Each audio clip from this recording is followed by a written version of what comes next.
Welcome to Starbound. My name is I Am Duck, and I'll be your narrator today. Nearly 500 supporters get early access to our stories, including brand new episodes of Sunspy Academy and Freyrin and Rimiki. If you'd like to unlock early access and support new episodes and future series, tap join below to become a Starbound member. Now, let's get into today's story. The composite door to the warehouse splintered under Master Chief Petty Officer Rick Donovan's boot. He'd been practicing that particular kick for 20 years, and the result was a familiar, satisfying crack of wood and metal. His JSOC team flowed through the breach, a tide of black armor and aimed rifles. The targets inside made him question whether this was a matter of national security or a casting call for a very strange comedy. Freeze! Rick's voice was a bark of pure command. The figures in lab coats, frantically trying to destroy evidence, froze. They wore what appeared to be human faces, but faces made of cheap latex, misplaced optimism, and a fundamental misunderstanding of anatomy. One of them turned, its disguise looking like a child's drawing of a person.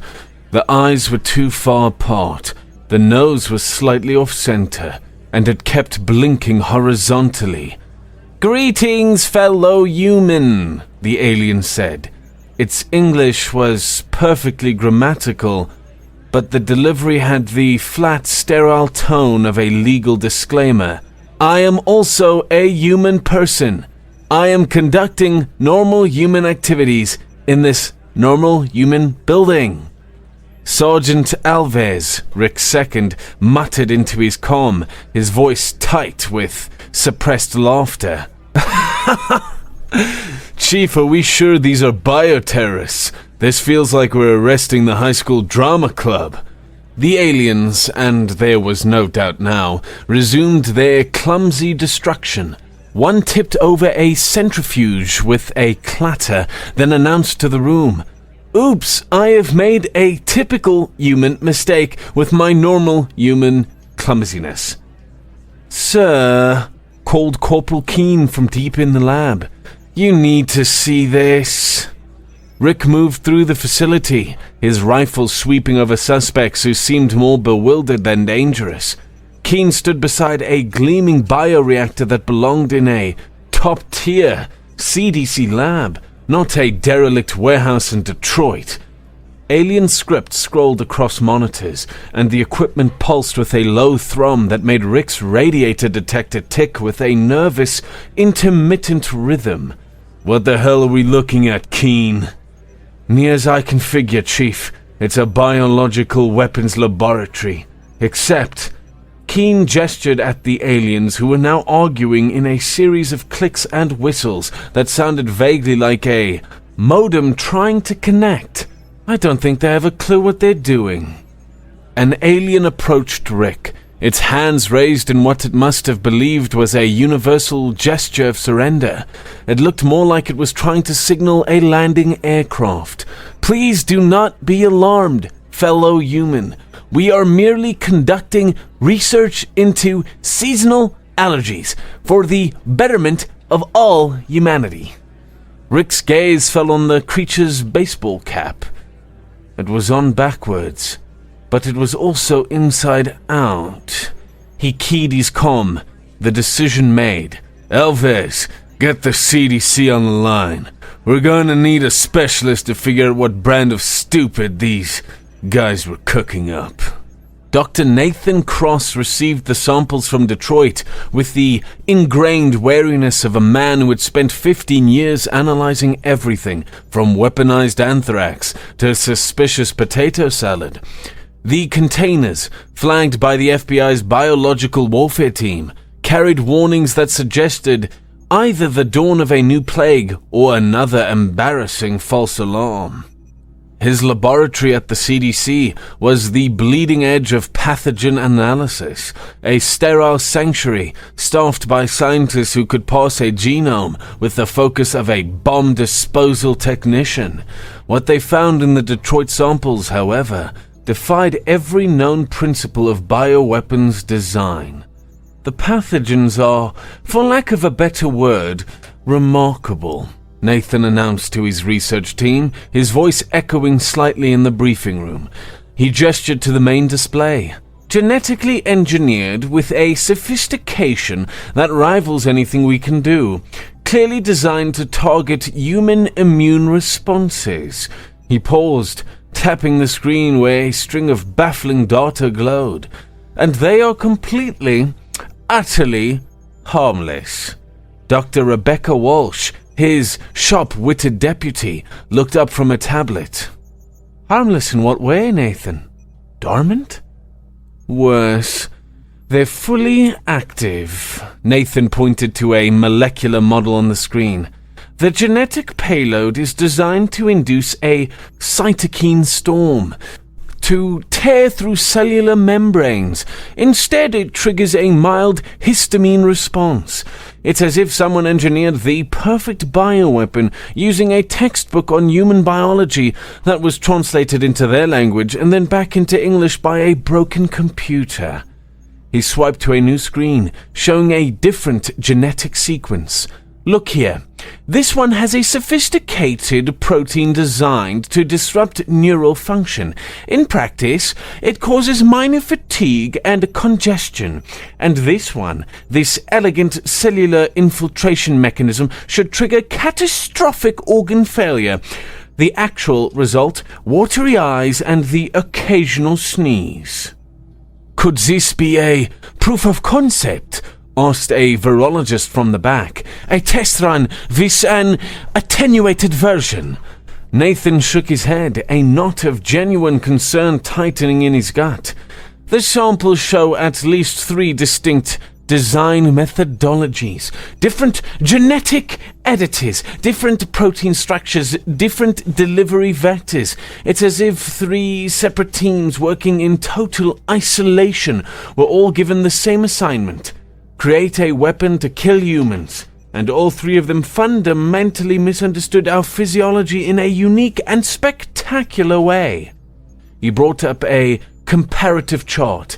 The theoretical impact column was a sea of red, predicting immune system collapse in 72 hours. The observed results column, based on their tests with mice, bioengineered with human immune markers, showed a temporary rise in allergy symptoms and increased mucus production. The failure was more disturbing than success would have been. Such advanced genetic engineering paired with such catastrophic ignorance was a paradox. Rebecca, I want a full genomic sequence on every sample. If these are different teams, I want to know who they are. See if the engineering signatures match anything on file. Nathan hesitated, the next words feeling absurd on his tongue. And run the protein structures through the xenobiology database. Colonel Frank Dermott walked into the Pentagon's Crisis Management Center with Nathan's preliminary analysis in his briefcase.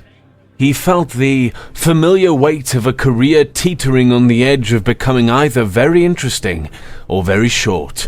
The assembled officials, a constellation of stars and eagles from every branch of the military and intelligence communities, were responsible for protecting America from threats they understood. This was not one of them.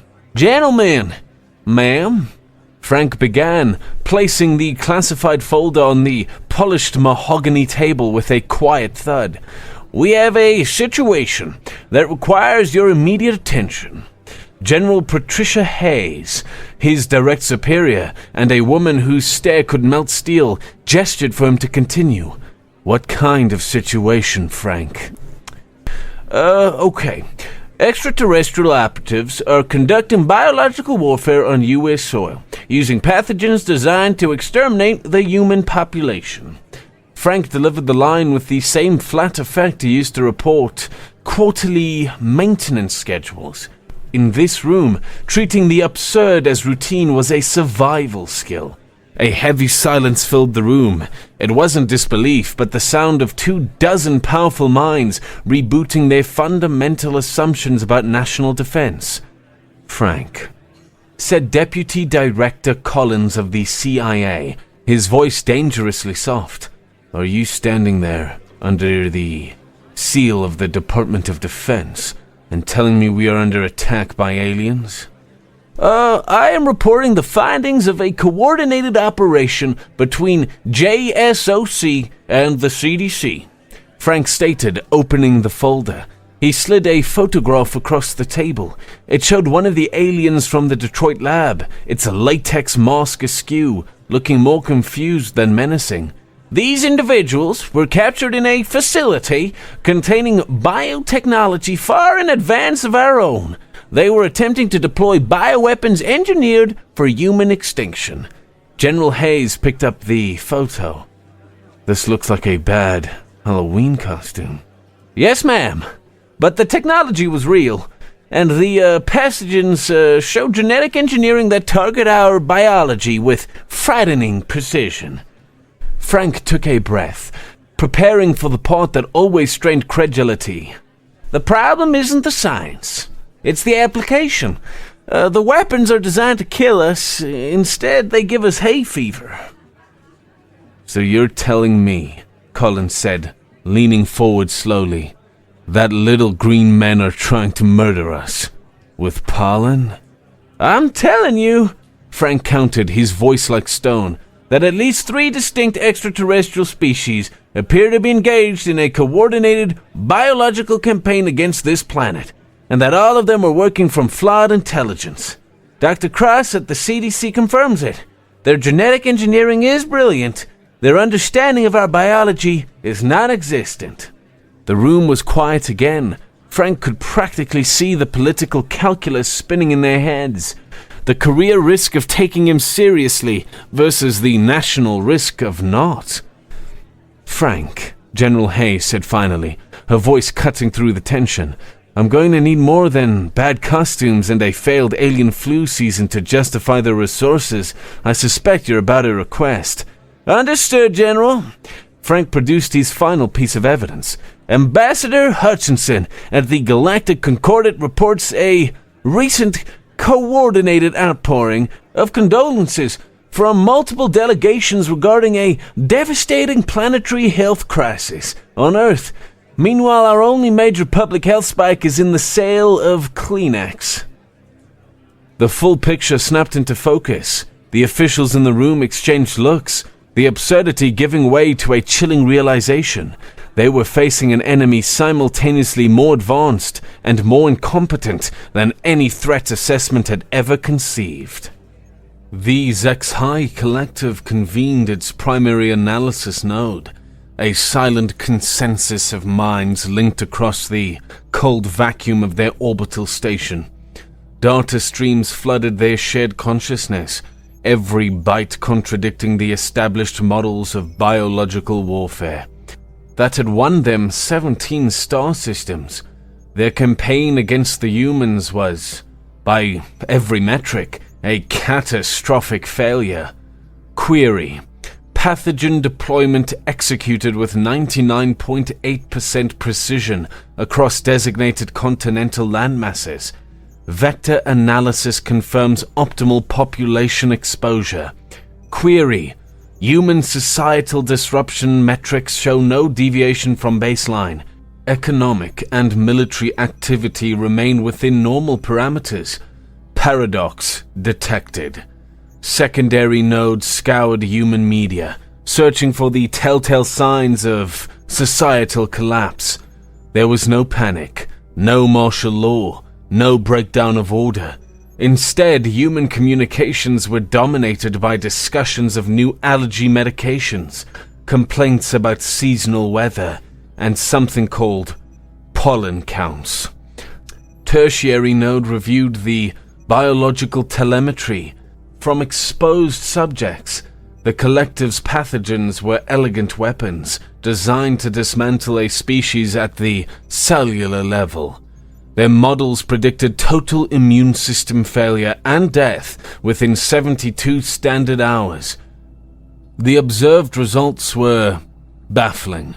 Elevated mucus production, minor irritation of the nasal passages, a slight reduction in productivity due to a state the humans called feeling under the weather. The collective mind reeled. How could a weapon so perfectly engineered fail so spectacularly? Their research into human physiology, purchased at great expense, had been cross-referenced with decades of remote observation. Initiate cross-species analysis. The data from their allies was just as confounding. The Krexthol had deployed a neural disruptor designed to induce cognitive collapse. Humans reported mild headaches and increased their consumption of simple analgesic compounds. The Yexmar had released a hormonal agent meant to sterilize the population. Humans showed no change in reproductive rates, only what their medical systems classified as seasonal mood variations. The pattern was undeniable. An entire coalition of advanced races was throwing its most sophisticated weaponry at humanity, and the cumulative effect was barely a nuisance. Two possibilities remained. Either all of their intelligence was fundamentally wrong, or humans possessed a biological resilience that bordered on the supernatural. Conclusion: standard biological warfare is insufficient. Escalate to psychological warfare protocols. Target social bonding neurochemistry. No species can survive the dissolution of core social structures. Ambassador Dale Hutchinson adjusted his tie and prepared for the daily session of the Galactic Concordate. For years, his job had been managing humanity's reputation among species that found human behavior, with its illogical emotions and chaotic politics, alternately fascinating and horrifying. Today would test his composure in ways his diplomatic training had never covered. He took his seat at the human delegation's table, a small island of Terran pragmatism in a sea of alien protocol. The air was thick with insincere sympathy. The Krexthol had sent a floral arrangement, or their equivalent, a collection of angry-looking crystalline shards that hummed with a low, ominous energy. The Yexmar delegation kept making what Dale assumed were consoling gestures, though their rippling appendages looked more like they were practicing for a ritualistic duel. The HFY primary diplomatic node glided to his table, its movements precise and funereal. "Ambassador Hutchinson, the collective extends its most profound sympathies for the grave health challenges currently facing your species." Dale summoned a warm, professional smile. He had long ago perfected the art of thanking people for condolences about problems they had most likely caused. "Your concern is appreciated. Earth's medical situation is thankfully quite manageable. Our health services are reporting only a minor uptick in the treatment of seasonal allergies."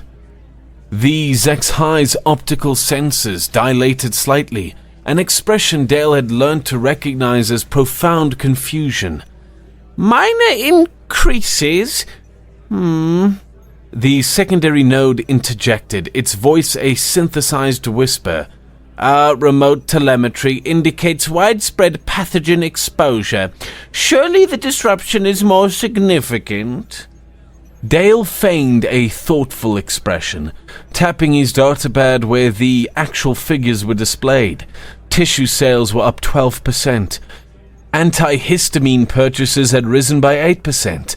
"I appreciate your thorough monitoring of our planetary health, though I confess I'm curious about your sources. Our metrics remain well within normal seasonal parameters." The rest of the session unfolded in a similar pattern. 17 different species offered elaborate, overwrought condolences for a health crisis that amounted to a mild case of the sniffles.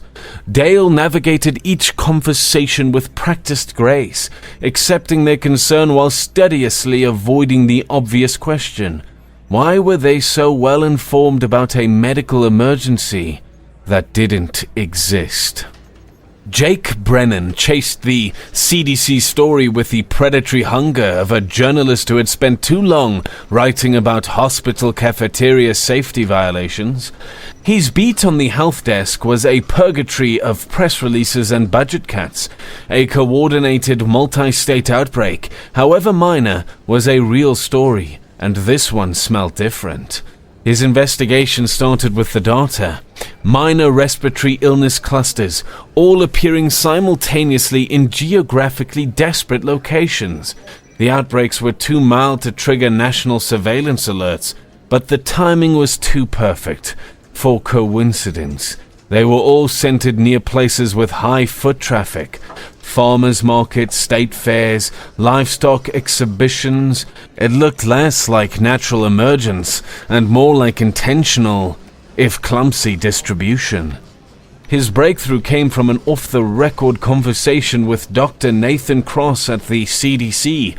The scientist, frustrated and deeply unnerved, had been surprisingly candid.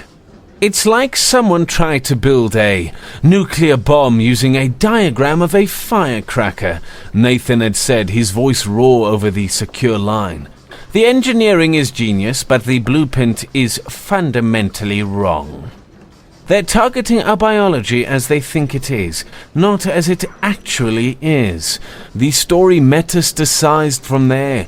Jake's Pentagon sources, tight-lipped but willing to leak, confirmed raids on clandestine labs run by operatives whose human disguises were, in the words of one contact, laughably bad.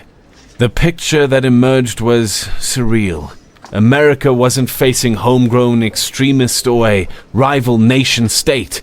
It was facing extraterrestrial enemies whose understanding of human biology was so abstract and theoretical that their doomsday weapons were less effective than ragweed pollen. Jake documented the political fallout with a grim fascination.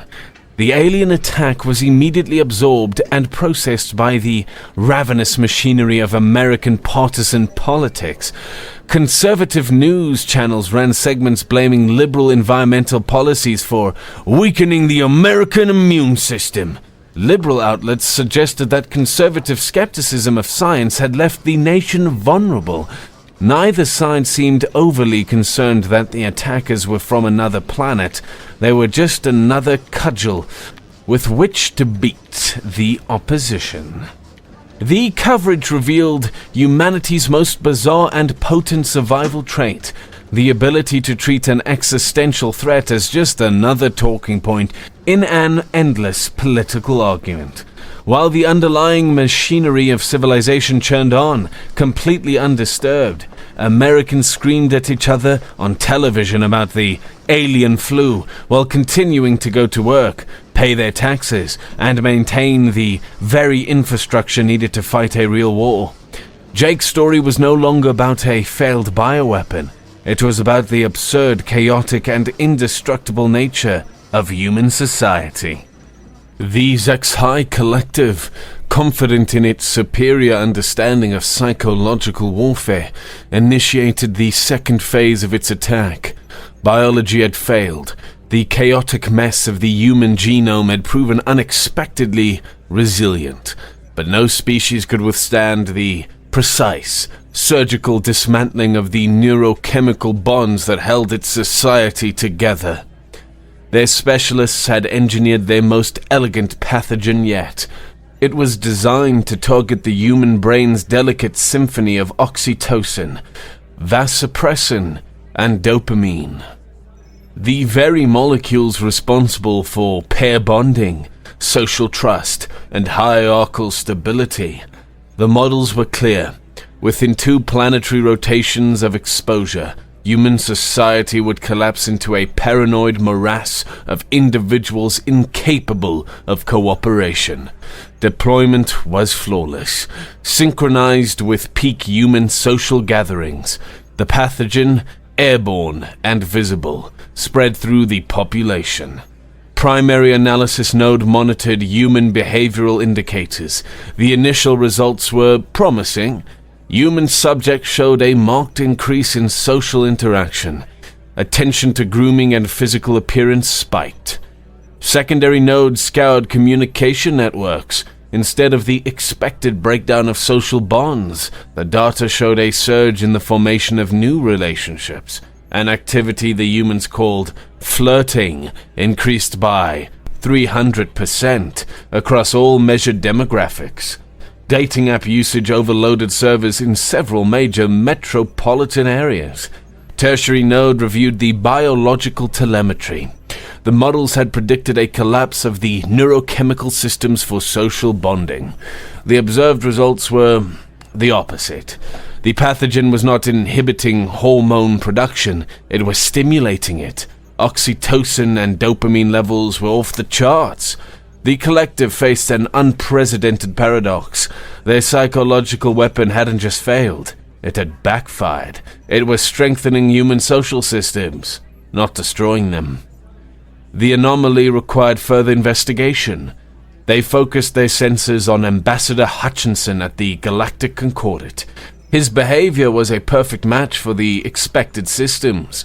Elevated social response patterns, heightened interpersonal focus, a clear difficulty in maintaining professional composure. The weapon was working on him. And yet, human civilization continued to function. The collective could not reconcile the data. How could a species maintain perfect societal stability when its leaders were clearly compromised? It suggested a level of social redundancy, an adaptive resilience that defied all their tactical models. Humans, it seemed, could absorb a direct psychological assault and somehow convert it into a social advantage. Dale Hutchinson walked into the emergency session of the Galactic Concordate, fighting a war on two fronts. One was against the aliens trying to conquer his planet. The other was against his own biochemistry, which, thanks to the latest alien bioweapon, was making it incredibly difficult to maintain professional decorum around any remotely attractive life form. The chamber was abuzz. The topic was, once again, humanity's latest health crisis. Dale took his seat, forcing himself to focus on his briefing notes, and not on the surprisingly elegant way the Yexmar lead representative's crystalline carapace caught the light. Ambassador Hutchinson, the Yexmar approached, its voice a series of soft chimes. Our people extend their heartfelt concern for your species' psychological afflictions. We understand humans face a significant neurochemical disruption. Dale smiled, and for the first time, it felt entirely genuine. Thank you for your concern. Earth's psychological health metrics remain within acceptable parameters. In fact, our sociologists are reporting a heartening increase in community engagement. The Yexmore delegation exchanged a flurry of bioluminescent patterns that Dale found utterly fascinating. Their shimmer was far more aesthetically pleasing than he recalled from previous, less hormonally compromised sessions. Ambassador, injected the Krexthal primary node, its tentacles moving with a hypnotic grace. Surely your species recognizes the gravity of a neurochemical attack targeting your core social bonds. The question required careful thought, which was difficult when Dale was busy admiring the intricate suction cups on the Krexthal's appendages. Our social bonds, I assure you, remain fully functional. If anything, human social interactions have shown a marked increase in both quality and frequency.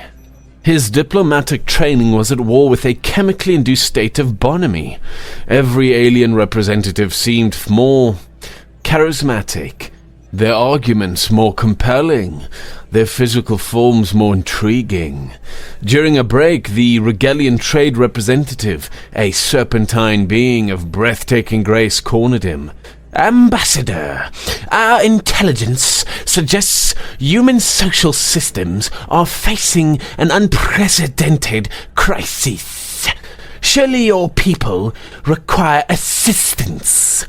Dale found himself considering her offer with an intensity that had absolutely nothing to do with interstellar trade. Human social systems are proving remarkably resilient, he said, his voice a little too warm. "We continue to form interpersonal relationships at, or even above, normal rates, with, I might add, a rather encouraging degree of enthusiasm." The session concluded with Dale having graciously accepted sympathy from half the galaxy for a psychological plague that had, in effect, turned the entire human race into better, more enthusiastic daters. The irony was not lost on him. Frank Dermott's briefing had moved from the absurd to the sublime. The assembled leadership of the American military, men and women who had managed conventional wars for decades, now had to grapple with a new, utterly bizarre reality. "The situation has escalated," Frank reported, his voice as flat as the tabletop. "Intelligence confirms multiple alien species are now conducting coordinated psychological warfare. The latest pathogen was designed to disrupt human social bonding." General Hayes looked up from a classified report, her expression unreadable. "Frank, this report from the State Department seems to suggest the opposite. It says our diplomatic personnel are reporting enhanced social responses." "That is correct, General." Frank met her gaze without flinching. "CDC analysis confirms the alien weapon inadvertently triggered a massive increase in the production of human bonding hormones. Ambassador Hutchinson's diplomatic effectiveness remains high, though he has reported some difficulty maintaining strict professional objectivity around aesthetically pleasing alien representatives." A stunned silence descended upon the room. The leaders of the most powerful military on Earth were processing the fact that their enemy had just tried to destroy them with what amounted to a spaceborne aphrodisiac. "So let me get this straight," Deputy Director Collins said, breaking his silence. "The aliens are trying to wipe us out with a series of biological and psychological attacks that just keep making us stronger?" "That is the current assessment," Frank confirmed, sliding another folder across the table. "Their technology is superior. Their understanding of its target is, however, catastrophically flawed. They seem to be working from intelligence that is not only outdated, but fundamentally incorrect about our biology, our psychology, and now our politics." General Hayes scanned the new reports. "What's their read on the situation?" "They appear to believe their attacks are succeeding," Frank said. "Ambassador Hutchinson reports they are interpreting our partisan political debates about their attacks as proof of societal collapse, rather than as evidence of a functioning if noisy democracy. They think we are weak, divided, and demoralized." The final implication settled over the room like a shroud, but it was a shroud woven of opportunity. Their enemy was powerful, arrogant, and completely ignorant. "Frank," General Hayes said, a thin, predatory smile touching her lips for the first time, "what is your assessment of their next move? Given their stated belief that we are on the verge of collapse, I anticipate an escalation to conventional military action," Frank concluded. "They are about to invade a planet they believe has already defeated itself, a planet whose inhabitants are, thanks to the invaders' own weapons, healthier, happier, and more motivated than they've been in decades." From his analytical perch in intelligence, Master Chief Rick Donovan watched the American response to the alien threat, and it contradicted every military doctrine he had ever learnt about civilian morale. He had seen populations crumble under pressure. Americans, however, seemed to thrive on it. The tactical implications were fascinating. An enemy watching from orbit would see a nation tearing itself apart. They would mistake the furious debate for terminal division. They wouldn't see the underlying unspoken consensus. Americans would argue about absolutely everything. The cost, the strategy, the moral implications, right up until the moment the first shot was fired, and then they would, as one, turn their unified fury on the outsider who had dared to interrupt their argument. Rick's field reports painted a surreal picture. Civilians were treating the threat of alien invasion like a new season of a reality TV show, even as they went to their jobs in factories that were quietly retooling for military production. Military recruitment numbers held steady. Consumer spending was normal. The most remarkable data point was this. The same polls that showed the country viciously divided on policy showed near unanimous reports for shooting any alien that threatened American sovereignty. The aliens were making the same mistake every one of America's enemies had made. They were listening to the noise of the debate, but they couldn't hear the harmony of the underlying agreement. They mistook the chaos of democracy for the weakness of a failing state. Jake Brennan's reporting had transcended journalism and entered the realm of cultural anthropology. He was documenting how a 22nd century democracy processed an extinction-level threat, and the answer was by turning it into partisan entertainment. The alien hay fever was now a cable news staple. Pundits debated alien motivations and military strategy with the same vitriolic certainty they usually reserve for tax policy. Liberal commentators framed the threat as a consequence of science denial. Conservative commentators framed it as a failure of border security, albeit on a planetary scale, and both sides, in their own way, implicitly supported vaporizing the aliens. This, Jake realized, was the core of the American survival mechanism.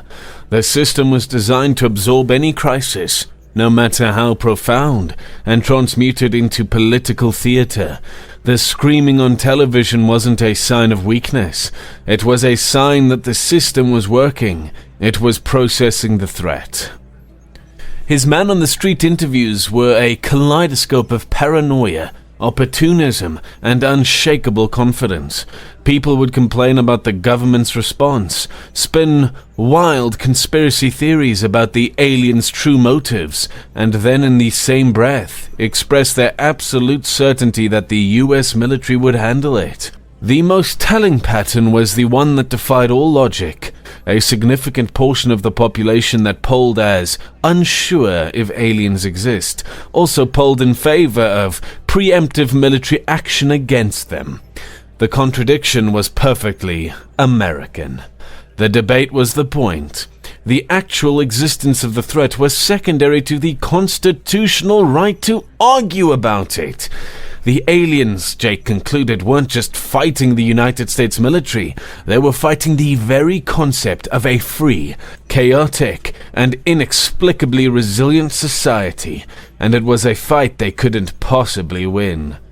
The final analysis of the Xi Collective was a masterpiece of flawed logic. Every data point filtered through their profound misunderstanding of humanity confirmed their success. Human political discourse analysis shows irreconcilable factional conflict. Social consensus has collapsed. Human diplomatic core analysis shows key personnel exhibiting compromised neurochemical states. Interstellar relations are dysfunctional. Human military command analysis shows leadership paralyzed by domestic political pressure.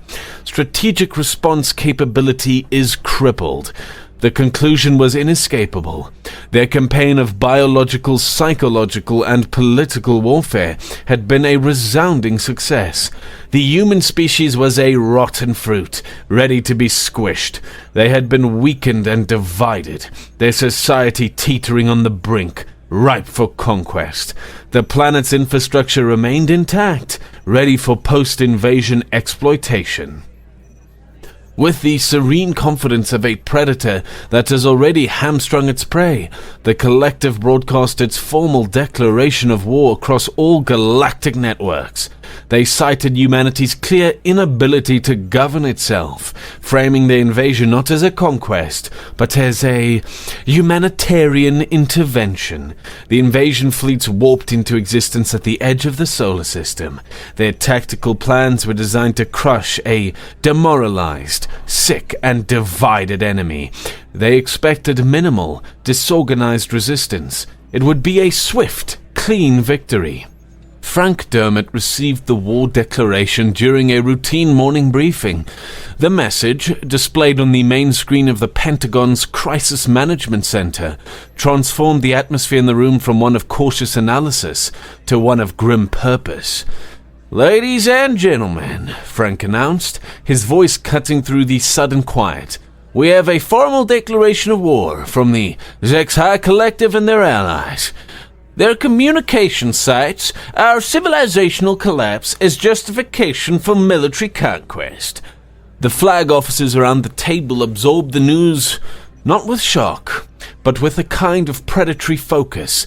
The theoretical threat was now an active invasion.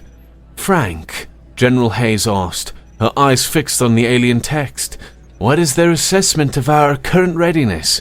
"They believe our population is physically compromised by their bioweapons. Our social cohesion has been destroyed by their psych weapons, and our command structure is paralyzed by political infighting." Frank allowed a small, cold smile. The mood in the room had shifted. It was no longer a crisis meeting. It was an operational planning session. Their enemy had been kind enough to deliver a detailed intelligence report on their own flawed assumptions. They had expected to fight a slick, depressed, and fractured world. They were about to meet a unified, accidentally enhanced, and profoundly irritated one. General Hayes stood up, her expression one of pure professional satisfaction. "Gentlemen, we are being invaded by an enemy that has mistaken a domestic dispute for a terminal illness. I like our odds." Dale Hutchinson's final diplomatic session at the Galactic Concordat was a masterclass in surrealism. He was representing a species that had just been formally slated for conquest by several of the civilizations in the room. There was no protocol for this. The chamber buzzed with a new kind of energy. The delegations that weren't actively invading his planet now kept a respectful distance. The Regalian trade representative approached, her serpentine form radiating diplomatic caution. "Ambassador Hutchinson, our delegation expresses regret at the recent developments. We hope a peaceful resolution can be found." Dale smiled, the warmth still enhanced by the lingering effects of the alien psych weapon. "Thank you for your concern. Humanity appreciates its continued relationship with all species, not currently attempting our extermination." The Yexma offered formal condolences for humanity's impending defeat, expressing hope that the survivors would adapt well to colonial administration. Dale accepted their sympathy with the grace of a man listening to a weather report. The most challenging conversation was with the HFY. They approached him like funeral directors discussing casket options. "Ambassador Hutchinson," the primary node intoned, "the collective regrets the necessity of this action. We hope human suffering will be minimal." Dale considered his response, balancing protocol against the sheer absurdity of it all. "The collective's concern for our welfare is noted," he said, his voice even. "We too anticipate the military resolution will be swift and decisive." The session concluded.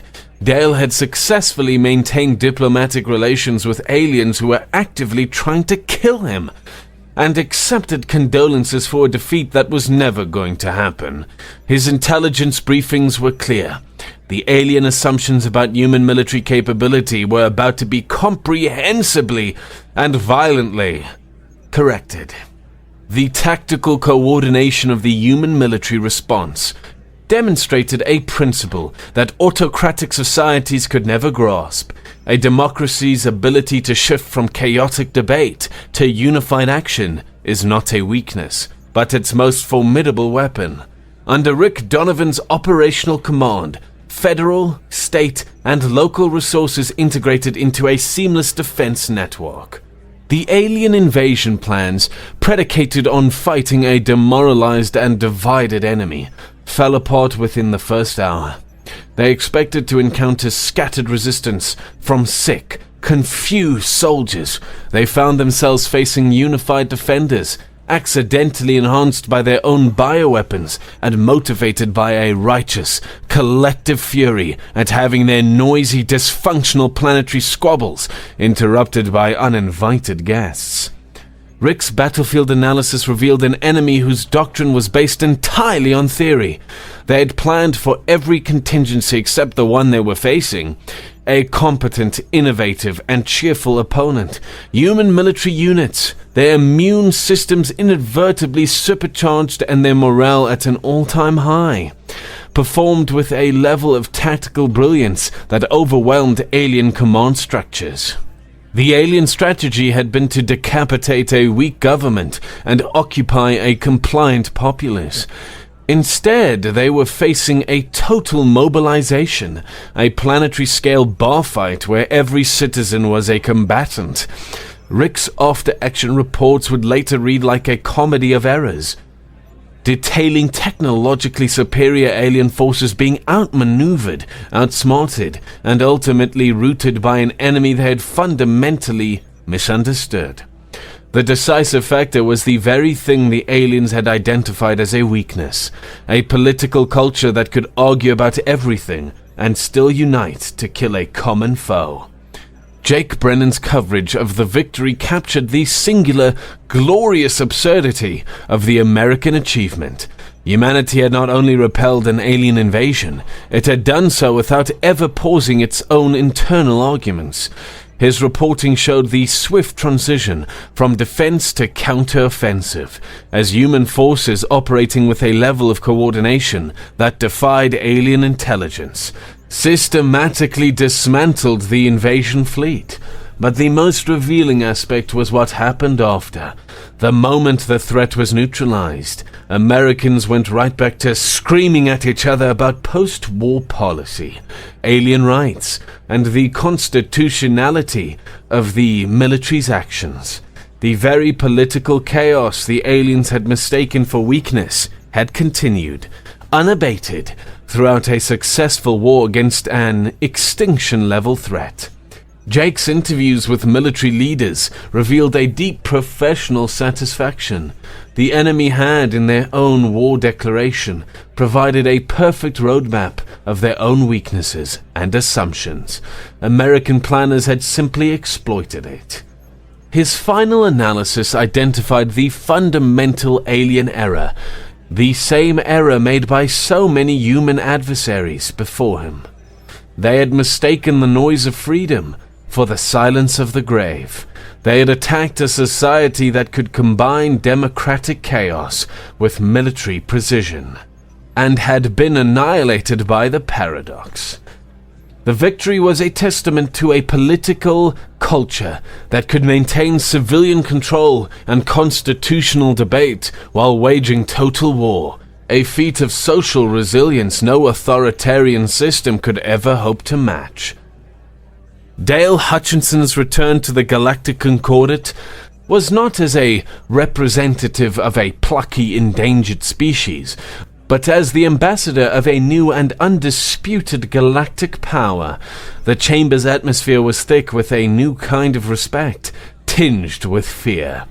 The Regalian representative approached, her earlier condescension replaced by cautious deference. "Ambassador, my people express profound admiration for humanity's achievements. We hope our productive trade relationship can continue." Dale smiled, the warmth still amplified by the lingering biochemical gift from his former enemies. "Humanity values its friends. We look forward to discussing post-war trade and, perhaps, new mutual defense treaties." The Exmar delegation offered a formal, groveling apology for their grievous misassessment of human capabilities. Dale accepted it with a grace that felt entirely genuine. The alien psych weapon had, he reflected, made being magnanimous in victory much easier. The final, most satisfying moment came from the surviving Zexhai delegate. Its previous confidence was gone, replaced by the posture of a beggar. "Ambassador," it whispered, "the collective acknowledges its complete analytical failure. We request formal diplomatic asylum for our surviving personnel." Dale considered the request, his professional mind weighing the legalities while his chemically enhanced hindbrain admired the subtle tremor in the alien's manipulator claws. "Humanity will consider all asylum requests through the appropriate legal channels," he said, his voice calm and full of a power he had never wielded before, "consistent with our constitutional principles." The session concluded. Diplomatic relations were restored. Humanity's place in the galaxy was secure.